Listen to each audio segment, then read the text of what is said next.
We always say that one small act of kindness would make such a big difference. Can you imagine if there were 200 small acts of kindness, 200 acts where people did not just watch, did not just see something and not say something, but that they became upstanders.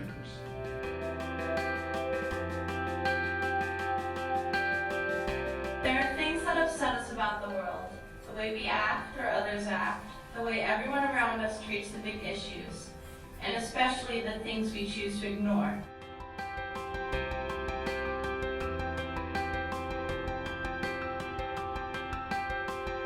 My father, Morris Rubell, was a survivor, and we began Remembrance Journeys when my dad died in 1995, and we started doing these to honor his memory. We have folks come in, we have all the students come in, we play this collage of what the trip looked like for them, just to remind them of what we did. And then we have an exercise that gets the kids to explore what they believe in, who they are. The title of the exercise is Who Are You? But even more importantly, it helps them understand that people have different perspectives. I chose human diversity makes tolerance more than a virtue. It makes it a requirement for survival. How one sees the quote, the way you see it is the way you see it, and it doesn't mean that the way I see a different quote is better. In ancient history, like caveman times, the more people you had, the better chance you had for survival. If we cut out people based on their race or beliefs, we are probably not going to make it very far.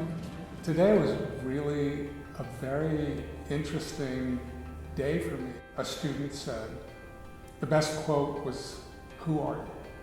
rather than one of the great quotes of history.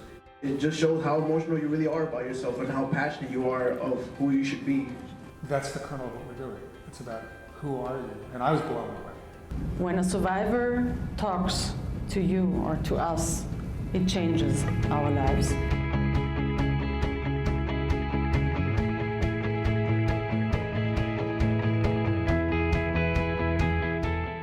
We had Gina Lansler speak, who is a survivor.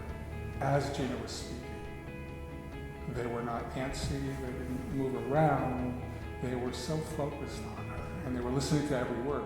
This country is wonderful with all the shortcomings. It's still the best country in the world, and you have to cherish it. And as young people, you have to be upstanders, not bystanders. We had two other guest speakers, the Austrian Consul General Deputy come and speak, and then we had a speaker from Austria who is in charge of reparations for victims of the Holocaust in Austria.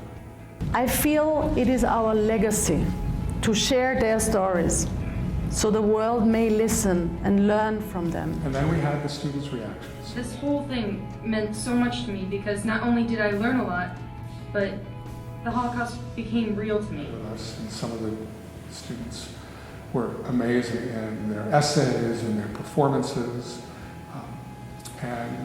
We had a day where I teach them a song that I wrote that honors the Holocaust survivors.